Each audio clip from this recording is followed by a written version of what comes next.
o Brasil continua praticando altas taxas de juros, prejudicando o crescimento da economia.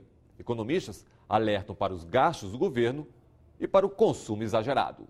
Essa taxa de juros elevada que ainda existe, apesar de ter caído, e é importante que a gente destaque isso, ela explica a baixa poupança, ou seja, o que é que eu estou dizendo? Falta poupança, que explica a baixa taxa de investimento do Brasil. Só para vocês verem, em matéria de taxa de poupança, o Brasil, 1/3 da média asiática, 2/3 da média da América Latina. Quer dizer, o Brasil poupa pouco. Pode não ser o único problema, mas é um problema importante. Nós temos poupança baixa porque nós consumimos muito. Se vocês olharem bem o que nós vimos aqui, ninguém falou no que eu vou falar em seguida, que é quem empurra o carro-chefe desse modelo de crescimento exagerado do consumo, que é o gasto público. Se a gente exagera do lado da demanda de consumo, significa necessariamente que nós não estamos cuidando direito do investimento. Não cuidando direito do investimento, a oferta não acompanha direito a demanda.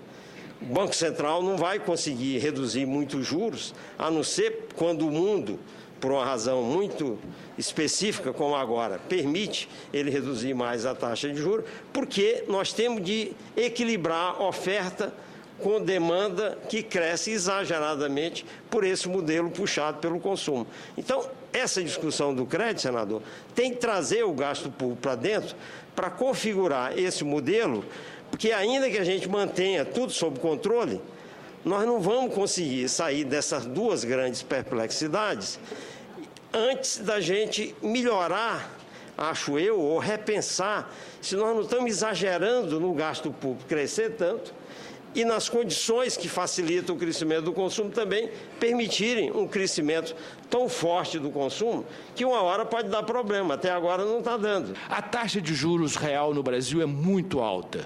É a maior do mundo. É verdade.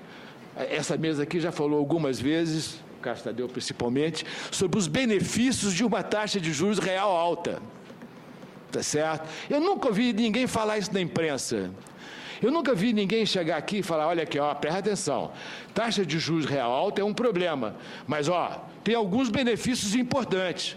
Por exemplo, se a taxa de juros real é muito alta, os bancos vão se arriscar menos. Consequentemente, o risco de você ter uma crise no mercado bancário é muito menor. 2, a probabilidade de você ter uma bolha é muito menor. Portanto, olha, presta atenção, taxa de juros real alta é um problema, mas taxa de juros real muito baixa também é um problema. A pergunta é, qual é a taxa de juros, eu vou dar um nome neutra, só para a taxa de juros que não gera bolha e que, ao mesmo tempo, incentiva, de alguma forma, o crescimento da economia. Eu acho que não vai ser muito menos, a taxa de juros real neutra, entre aspas, não vai ser muito menos do que 4,5%, acho pouco provável, tá certo? Que é mais ou menos, se vocês olharem a experiência internacional, é mais ou menos a taxa de juros real em momentos normais da economia internacional. Eu achei muito importante a colocação e corajosa do Zé Márcio sobre taxa de juros. Todo mundo quer taxa de juros zero, com inflação zero. Tem limites. Ele chamou de taxa de juros neutra. Eu chamo de eficiente. Eu chamo de responsável, por um lado, e incentivadora, por outro. Como é que você casa a responsabilidade com incentivo? É outra coisa que depende muito do instinto. Infelizmente, é um conselho que decide, não é nenhuma pessoa sozinha. Mas é preciso dizer por aí que taxa de juros não pode ir tão baixa como todos nós desejaríamos. Temos restrições que fazem com que ela tenha um certo nível. Eu só acho que o Brasil está numa fase de crescimento que vai diminuir agora, evidentemente, já está diminuindo, e também talvez ano que vem não cresça tanto, mas nós temos ainda um certo percentual de crescimento econômico que possibilita honrar as dívidas. Então, não vejo uma bolha de dívida de imediato, a não ser que haja uma secura enorme no mercado de crédito e os bancos deixem de emprestar aqui, o que é pior para eles. que aí vai aumentar a inadimplência, eles vão ter que renegociar essas dívidas. Inclusive, eu acho que o Brasil, aí talvez o Banco Central possa ser mais ativo, teria que ter algum processo regulatório de renegociação das dívidas mais imediato, que as pessoas não ficassem tão pendentes assim como são hoje dos bancos para renegociarem suas dívidas.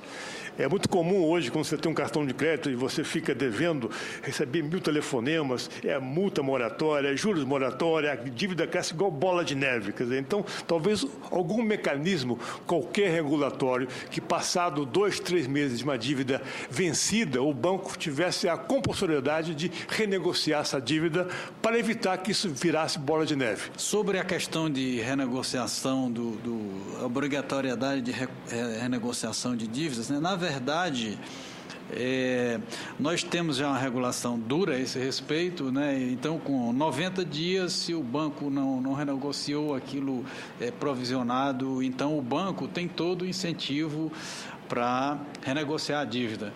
Agora, enfim, todo acordo tem que ter a concordância das duas partes, né? É possível que talvez o devedor não pode renegociar ou tem alguma coisa, mas eu acho que a regulação, a nossa, incentiva muito os bancos a renegociarem, enfim, senão vai entrar em prejuízo.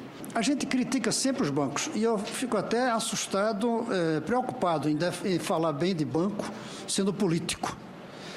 Mas não é falar bem, é que nós esquecemos que a leviandade dos bancos, ao alavancarem muitos, e o Tadeu foi claro em dizer que no Brasil não tem havido tanto isso, felizmente, mas a alavancagem existe porque tem tomador de empréstimo. Quem provoca endividamento não é só o banco, é a irresponsabilidade diria mais, é a ganância do banco, é a irresponsabilidade do setor público que deve regular isso, mas é também a voracidade de consumo das pessoas que querem comprar mais uma casa, trocar de casa, comprar uma casa na praia, mudar o carro a cada 2 anos. E isso virou no mundo essa imensa bolha geral que derruba o primeiro-ministro aqui, derruba o primeiro-ministro ali e nenhum deles tem saída. O que está acontecendo com o crédito por faixa de renda? E se vocês olharem aqui, vocês vão ver o seguinte, olha aqui, ó, o crédito de 2007 para cá, o maior crescimento do crédito foi para pessoas pobres entre aspas, para os grupos de renda mais baixos, tá certo?